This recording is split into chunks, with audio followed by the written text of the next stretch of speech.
Welcome to our channel दोस्तों। मेरा नाम अलीगर है। मेरा नाम अली रज़ा। मेरा नाम आमिर। दोस्तों, आज की वीडियो है how MacBook can make India rich. आम जो है वो इंडिया को अमीर कर सकते हैं, ये देखें। प्ले करो। आपका फेवरेट फल कौन सा है? मेरा बताता हूँ, मैंगो। अगर आप भी मेरी तरह मैंगो फैंस हैं, then this video is for you. क्योंकि आज हम मैंगो की वो सच्चाई आपको बताना चाहते हैं जिससे भारत एक रिच कंट्री बन सकता है। क्यों? क्योंकि भारत 1500 से ज्यादा वैरायटीज ऑफ मैंगोज प्रोड्यूस करता है। दुनिया का 40% मैंगो भारत में बनता है और ये क्रेज इतना ज्यादा है कि सेलिब्रिटी शेफ विकास खन्ना भी अमेरिका में फल वाला बनकर फल बेच रहे हैं। वो चाहते हैं कि America 1 million Indian mangoes import करे। लेकिन हम जियोपॉलिटिक्स को छोड़कर आम क्यों प्रमोट कर रहे हैं? मैंगो से भारत को क्या फर्क पड़ता है? चलिए समझते हैं आज के इस वीडियो में। अगर आप भी मेरी तरह मैंगो लवर हैं तो इस वीडियो को अभी के अभी लाइक कर दीजिए। टारगेट रखते हैं 1 लाख लाइक्स का। आई एम श्योर भारत इतना बड़ा देश है, एटलीस्ट यहाँ पर 1 लाख मैंगो लवर्स तो होंगे ही, राइट? और आपका फेवरेट मैंगो वैरायटी या मैंगो प्रोडक्ट कौन सा है हमें कमेंट्स में बताओ। मला तर चितळ्यांची आंबा बर्फी खूप आवडते। Chapter 1, India loves mangoes. आम को फलों का राजा कहते हैं और भारत का नेशनल फ्रूट भी है मैंगो। ये फल दुनिया में 100 देशों में बनता है, लेकिन इंडियन मैंगोज का कोई तोड़ नहीं होता। चलिए एक क्विक टेस्ट लेते हैं। क्या आपको पता है कि भारत का लार्जेस्ट मैंगो प्रोड्यूसिंग स्टेट कौन सा है? I'll give you 5 seconds to think। नीचे कमेंट्स में जाओ और अपना जवाब लॉक कर दो। राजस्थान। दिल्ली दिल्ली दिल्ली। अगर आपका जवाब महाराष्ट्र है then you're wrong। अगर आपका जवाब गुजरात है then you're wrong। सही जवाब है उत्तर प्रदेश। ये डेटा देखिए, उत्तर प्रदेश हर साल 5 million metric tonne mango produce करता है, देश का 25%। फिर क्लोज सेकंड प्लेस पर आता है आंध्र प्रदेश जो 4.4 मिलियन मेट्रिक टन मैंगो बनाता है। तीसरे रैंक पर कभी कर्नाटक होता है तो फिर कभी बिहार, फिर आता है गुजरात और 6th रैंक पर आता है महाराष्ट्र। ये रैंकिंग सुनकर मैं भी शॉक हो गया। एक और शॉकिंग फैक्ट सुनाता हूँ कि मैंगो एक डिप्लोमेटिक टूल की तरह यूज किया गया है, क्योंकि अमेरिका ने 18 सालों के लिए इंडियन मैंगोज को बैन कर दिया था। क्यों? क्योंकि 1990s में इंडियन फार्मर्स के पास इंफ्रास्ट्रक्चर नहीं था, जिससे कभी कभी फ्रूट फ्लाइज आ जाते थे और अमेरिका फ्रूट फ्लाइज अपने देश में नहीं चाहता था। बस दैट्स इट। इसीलिए अमेरिका ने अगले 18 साल के लिए इंडियन मैंगोज को कर दिया बैन। फिर 2006 में अमेरिका के president George W Bush India आए, जहां उन्हें हमारे प्राइम मिनिस्टर मनमोहन सिंह ने इंडियन आम खिलाए। उन्हें वो आम इतने पसंद आए कि उन्होंने ये बैन निकाल दिया। लेकिन बात अमेरिका की हो रही है। वो एक हाथ से देने से पहले ही पूछता है, बॉस दूसरे हाथ से ले क्या रहे हो? अमेरिका ने इंडियन मैंगोज पर से बैन तो हटाया, लेकिन इंडिया को भी प्रेशराइज किया हार्ली डेविडसन को इंडिया में आने देने के लिए। इस फेमस डील को कहते हैं मैंगोज फॉर मोटरसाइकिल्स डील। यानी मैंगो सिर्फ एक फल नहीं, मैंगो एक डिप्लोमेटिक टूल है। मैंगो को as a diplomatic tool use करने की मीठी परंपरा देश में सदियों से चली आ रही है, लेकिन अब समय है मैंगोज का इस्तेमाल देश की इकोनॉमी के लिए करने का। Chapter 2, India's big opportunity। Global mango market 2023 में $64 बिलियन का है और 2031 आते आते $98 बिलियन का हो जाएगा। और इस पूरे मार्केट का 40 से 45% तो इंडिया में ही है। लेकिन आपको सुनकर विश्वास नहीं होगा,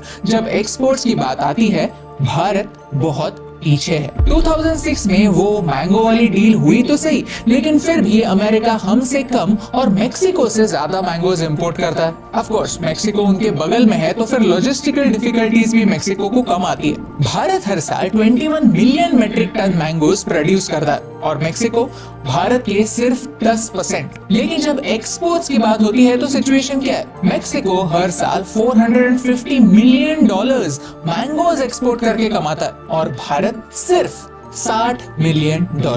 यानी मेक्सिको हमसे 10 गुना कम मैंगोज प्रोड्यूस करने के बावजूद हमसे 7 से 8 गुना ज्यादा पैसा मैंगोज एक्सपोर्ट करके कमाता है। इवन चाइना, थाईलैंड और तो और पाकिस्तान भी मैंगोज एक्सपोर्ट करके भारत से ज्यादा रेवेन्यू कमाता है। ये सारी बातें आप इस टेबल में देख सकते हैं। और इसका मेन रीजन ये है कि हमारे सप्लाई चेन में प्रॉब्लम्स भरे पड़े हैं। India loses 40% mangoes as post harvest losses, क्योंकि हमारे पास कोल्ड स्टोरेज और ट्रांसपोर्टेशन फैसिलिटीज ठीक से नहीं है। मेक्सिको के पास नाफ्टा यानी North American free trade agreement है, जिससे वो मैंगोज ड्यूटी फ्री अमेरिका भेज सकता है। ऑफ कोर्स टैरिफ्स लगने के बाद ये बातें चेंज हो सकती हैं। टैरिफ्स क्या होते हैं और इसका वर्ल्ड पर क्या इम्पैक्ट होने वाला है, ये हमने इस वीडियो में एक्सप्लेन किया, और इसीलिए ये भारत के लिए एक बड़ी अपॉर्चुनिटी है। भारत दुनिया के 40 से 45% मैंगोज बनाने के बावजूद उनमें से सिर्फ 0.15% मैंगोज ही एक्सपोर्ट कर पाता है, क्योंकि यूरोप और अमेरिका पेस्टिसाइड रेसिड्यू के बारे में बहुत ही स्ट्रिक्ट हैं। केमिकल पेस्टिसाइड्स, केमिकल फर्टिलाइजर्स सिर्फ फॉरेन के लोगों को ही बीमार नहीं करते, हमारी हेल्थ पर भी इम्पैक्ट करते हैं। तो अगर भारत के लीडर्स को सच में भारत के लोगों की परवाह है, तो फिर इन पेस्टिसाइड्स के ऊपर कुछ ना कुछ एक्शन लेने की जरूरत है। इनफैक्ट हमें भी इसके बारे में स्ट्रिक्ट होना जरूरी है, क्योंकि यही पेस्टिसाइड जो पॉइजन होता है वो हमारे खाने के साथ हमारे पेट में जाता है और धीरे धीरे हमें बीमार करता है। अगर आपने नोटिस किया होगा कि आजकल बहुत ही कम एज में सारी बीमारियां हो जाती है, शायद इसके लिए एक रीजन हमारा ये दूषित खाना हो सकता है, लेकिन इसके ऊपर भी सॉल्यूशन है। हमने कुछ साल पहले आर्ट ऑफ लिविंग के साथ एक वीडियो बनाया था, जहां हमने बायो एंजाइम और नेचुरल पेस्टिसाइड्स का इस्तेमाल करने की बात की थी। इसकी वजह से प्रोडक्शन कम नहीं होता, उल्टा और बेहतर होता है। हमें आज देश के किसानों को केमिकल फर्टिलाइजर्स और पेस्टिसाइड से दूर ले जाकर एक्सपोर्ट लेवल सामान बनाना सिखाना ही होगा, क्योंकि इसमें किसानों का फायदा है, हम कंज्यूमर्स का फायदा है, देश की इकोनॉमी का भी फायदा है। नुकसान सिर्फ फर्टिलाइजर्स और पेस्टिसाइड्स बनाने वाली उन केमिकल कंपनियों का है। अगर हमने ये मेहनत की तो इसका फल हमें जरूर मिलेगा, और ये फल मीठा भी होगा और न्यूट्रिशियस भी। मैंगो को हमारी इकोनॉमी का एक हिस्सा होना ही होगा, क्योंकि मैंगो के नाम में ही भारत है। मैंगो का साइंटिफिक नाम भी मैंगिफेरा इंडिका है। हमें ये टारगेट रखना ही होगा कि आज अगर हम $60 मिलियन मैंगो के एक्सपोर्ट से कमाते हैं, तो अगले 5 सालों में ये नंबर 500 मिलियन होना चाहिए, जिससे भारत नंबर 1 हो जाएगा। Chapter 3, mango the real king. कोई भी फल या सब्जी पेरिशेबल आइटम होता है, तो वो बहुत ज्यादा समय के लिए स्टोर करना मुश्किल हो जाता है। भारत में जितना आम बनता है, उसमें से सारा आम फल के रूप में नहीं खाया जाता। मैंगो प्रोडक्ट्स भी तो होता है, हम उसका मैंगो पल्प बनाते हैं, जो सऊदी अरेबिया और नेदरलैंड्स जैसे देशों में एक्सपोर्ट होता है। 2023 इस एक साल में हमने 1,09,500 टन मैंगो पल्प एक्सपोर्ट किया था। मैंगो एक बड़ी अपॉर्चुनिटी है, ये समझकर भारत ने एक ऐसा प्रोडक्ट बनाया जो मिडिल ईस्ट में काफी फेमस हुआ, और वो प्रोडक्ट है माजा, जो 1976 में ओवरसीज मार्केट को टारगेट करने के लिए बनाया था। ये प्रोडक्ट इतना हिट था कि 1993 में कोका कोला भारत में आने के बाद उन्होंने ये ब्रांड ही खरीद लिया। मदर्स रेसिपी जैसी कंपनीज मैंगो पिकल बनाती हैं, चितड़े मैंगो बर्फी बनाते हैं, Amul mango ice cream, mango shrikhand और मैंगो लस्सी बनाते हैं। हल्दीराम के स्नैक्स दुनिया भर के 80 देशों में मिलते हैं, और समर्स के समय उनके बेस्ट सेलिंग प्रोडक्ट्स भी मैंगो प्रोडक्ट्स ही होते हैं। Indians not just in India but all over the world love mangoes. जब हम यूएस में थे तो हम न्यूयॉर्क के पास पटेल स्टोर्स में गए थे। अगर आप अमेरिका में रहने वाले इंडियंस हैं तो आपको पता होगा कि पटेल स्टोर्स में सब मिलता है। पार्ले जी से लेकर कोई आयुर्वेदिक मेडिसिन भी पटेल स्टोर्स में मिल ही जाती है। आज भारत का एनआरआई पॉपुलेशन भारत की सबसे बड़ी अंडर यूटिलाइज स्ट्रेंथ है, जिसे यूटिलाइज करके सिर्फ मैंगो को ही नहीं, मैंगो प्रोडक्ट्स को भी देश विदेश में हमें ही फेमस करना होगा। लेकिन ये सब होगा कब? सिर्फ कोई मिनिस्टर स्टेज पे जाएगा और लोगों को चैलेंज देगा, कहेगा कि करो और हो जाएगा। ऐसा सिर्फ फिल्मों में होता है, रियल लाइफ में प्लानिंग लगती है। ऐसी प्लानिंग जो केन्या जैसे देश कर रहे हैं। ये देखिए, ये है अजूरी हेल्थ लिमिटेड नाम की एक एग्रो कंपनी की प्लानिंग। ये केन्या बेस्ड कंपनी है। यहाँ फार्म से फैक्ट्री तक और डोमेस्टिक से लेकर इंटरनेशनल कंज्यूमर तक मैंगोज कैसे पहुंचेंगे, इसका प्लानिंग है, जिसमें सारे स्टेक होल्डर्स इन्वॉल्व हैं, छोटे फार्मर से लेकर ऑनलाइन प्लेटफॉर्म्स भी, जिससे सारे मार्केट तक केन्या के आम पहुंच सकते हैं। सोचिए, केन्या तो अफ्रीका में है, उनके पास भी चैलेंजेस हैं। उनके भी 25% आम हार्वेस्ट के समय ही खराब हो जाता है, फिर भी वो ढंग से प्लान करते हैं और इसीलिए 2007 से लेकर 2012 तक केन्या ने अपने एक्सपोर्ट्स 4 गुना बढ़ाए हैं। उन्होंने मिडिल ईस्ट के मार्केट को टारगेट किया और उनसे बिजनेस अपने देश में लाया। केन्या का ये एग्जाम्पल हमें प्रूव करता है कि कैसे बदलाव के लिए एक फैक्टर नहीं, सारे फैक्टर्स का एक साथ आना जरूरी होता है। जब एक सिस्टमैटिक तरीके से प्लानिंग होती है, सारे स्टेक होल्डर्स इन्वॉल्व होते हैं,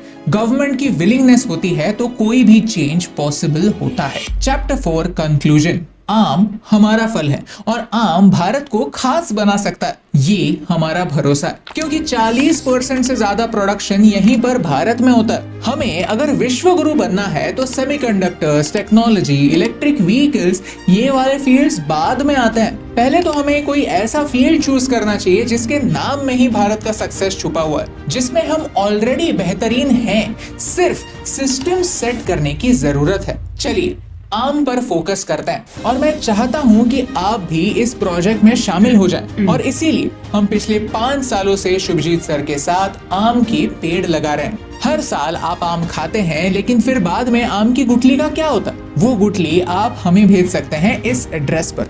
डरिए नहीं, हम कोई बिजनेस नहीं कर रहे, हम पेड़ लगा रहे हैं और ये पेड़ महाराष्ट्र सरकार की नर्सरीज के साथ मिलकर बिलो पॉवर्टी लाइन फार्मर्स को डोनेट कर रहे हैं। इस प्रोजेक्ट से 3 फायदे होते हैं। 1, आम की गुठली वेस्ट नहीं होती, कचरे में नहीं जाती और लैंडफिल की हाइट नहीं बढ़ाती। 2, उससे पेड़ लगते हैं जो कुछ ऐसे दिखते हैं। I feel proud to tell you that पिछले 4 सालों में हमने 1,60,000 से ज्यादा ऐसे ही पेड़ लगाए हैं। ये पेड़ अपने पूरे लाइफ टाइम में न जाने कितना ऑक्सीजन जनरेट करते हैं। और 3, किसानों को एक एग्रो फॉरेस्ट्री मॉडल से आम के पेड़ मिलते हैं जो आगे जाकर उनका पेंशन स्कीम बनेंगे।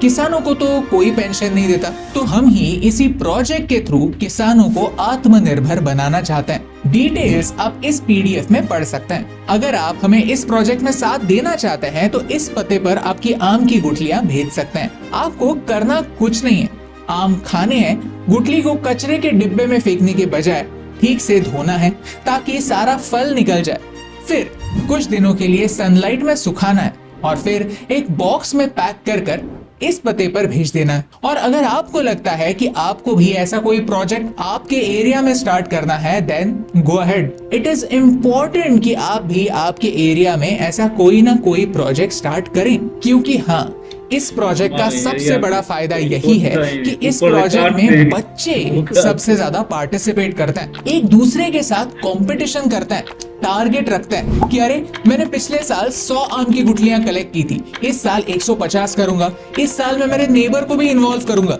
ये एंथुसियाज्म, ये जोश हमारे लिए इम्पोर्टेंट है, यही हमारा हौसला बढ़ाता है। ये सारी चीजें हमें हौसला देती हैं कि यस, अगली जनरेशन भी नेचर से प्यार करती है, कि हम नेचर से सिर्फ लेते नहीं, नेचर को वापस भी देते हैं। हमें एक ऐसे ही जनरेशन की जरूरत है जो जानते हैं कि एक एक पेड़ लगाने में कितना समय लगता है, उसे बड़ा होने में कितना समय लगता है, उसके फल आने में कितना समय लगता है। तो फिर आगे जाकर जब भी वो आईएएस ऑफिसर बनेंगे तो पूरा का पूरा फॉरेस्ट आईटी पार्क बनाने से पहले, डिस्ट्रॉय करने से पहले सोचेंगे। या हाउसिंग सोसाइटी के सेक्रेटरी बनेंगे तो 2 गाड़ियां पार्क करने के लिए 4 पेड़ नहीं काटेंगे। हमें ऐसे एक पूरे जनरेशन की जरूरत है। अगर आप इस वीडियो को एंड तक देख रहे हैं तो मतलब है कि आप उस 1% में से हैं जो सॉल्यूशंस में विश्वास रखता है। हो सकता है कि आप किसान ना हो सकता है कि आप एक्सपोर्टर ना हो सकता है कि आप सरकार में भी ना हो, लेकिन आम तो सभी खाते हैं। तो क्यों ना हम सब लोग मिलकर ये टारगेट ले लें कि अगर भारत इतना सारा आम बनाता है तो फिर हम आम एक्सपोर्ट करके उससे प्रॉफिट क्यों नहीं कमा सकते, भारत की इकोनॉमी को स्ट्रॉन्ग क्यों नहीं बना सकते, भारत को रिच क्यों नहीं बना सकते? क्योंकि हम हमारे जियोपॉलिटिकल वीडियोस में कहते हैं कि रिसेशन का समय रीसेट का समय होता है और इसी रीसेट का भारत को फायदा लेना है। तो प्लीज व्हाट्सएप ओपन कीजिए और इस वीडियो को एटलीस्ट 3 फैमिली ग्रुप्स में शेयर कीजिए ताकि ये प्रोजेक्ट हर उस इंडियन तक पहुंचे जिसे आम से प्यार है, क्योंकि आपको भी सोल्यूशन का हिस्सा बनाने से मुझे फर्क पड़ता है। वेल डन भाई, वेल डन।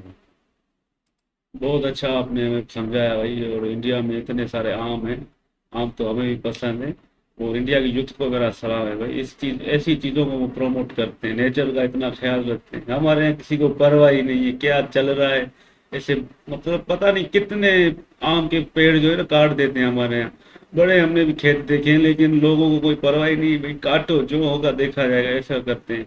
लेकिन फेमस है हमारे आम भी, सिंदरी आम, लंगड़ा आम बड़ा चलता है हमारा, हम खाते हैं, बड़े अच्छे होते हैं मीठे आम। लेकिन जिस तरह यहाँ पे इंडिया में जो लोगों को इस तरह मतलब होशियार कर रहे हैं ना, इन चीज़ों के बारे में बता रहे हैं कि गुठली को आप फेंको नहीं, उसको धो फिर हमें भेजो, ऐसी ऑर्गेनाइजेशन हमारे यहाँ भी हो ना, हमारे यहाँ भी ऐसे बोले ना, तो हमारे यहाँ बड़े दाया होते हैं, इस तरह गुठलियाँ फेंक देते हैं गटर में या कचरे में। बट मज़ा आ गया, ये इतनी अच्छी इन्फॉर्मेशन आपने हमें दी ना, क्या बात है। सही बात है यार, ऐसी सोच रखने वाले हिंदुस्तान में ही पाए जाते हैं भाई। क्या इनकी सोच है, 1.5 लाख से ज्यादा पेड़ लगा चुके हैं भाई, ये पौधे जो बढ़ चुके हैं। तो ये सलाम पेश करता हूँ मैं इनको भाई, क्या जबरदस्त सोच है इनकी। ये हमारी जो मिसाल देते हैं, तो हमारे यहाँ ऐसा सोच भी नहीं सकते कोई भाई। वो जमीन में पड़े पड़े हुए बेचारे, उनमें से गुटले में से पौधे निकलते हैं।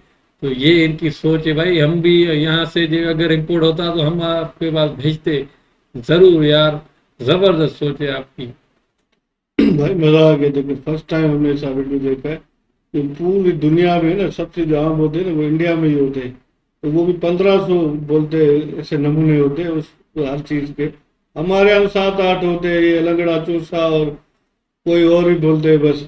आपके यहाँ तो भाई कमाल कर दिया, पूरी दुनिया में छाए हुए आप।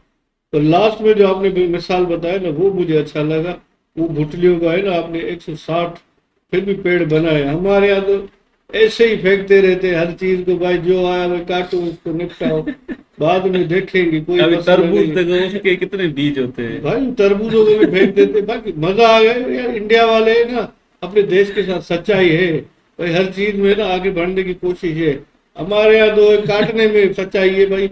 ये पेड़ है ना, सांप को अच्छा लग रहा है काटो, तो बेड बनाओ, खटिया बनाओ, हर चीज बनाओ, इसको निपटाओ। हाँ भाई यार, इस भाई ने तो हैरान कर दिया। हम तो ऐसे ही आम खा के गुटलियां फेंक देते हैं, हमारा भी यही काम है। पर यहाँ पर दिमाग नहीं है किसी को। नहीं है, सियासतदान अपनी सियासत में है पूरे। और अमेरिका का बताया, वो भी हरा इमाम सियासत कर रहा है, मेरी मोटरसाइकिल ले लो फिर ले गए। साले आम पे भी सियासत है। तो इंडिया पहचानो असल दुश्मन कौन है आपका। वीडियो बड़ा जबरदस्त था।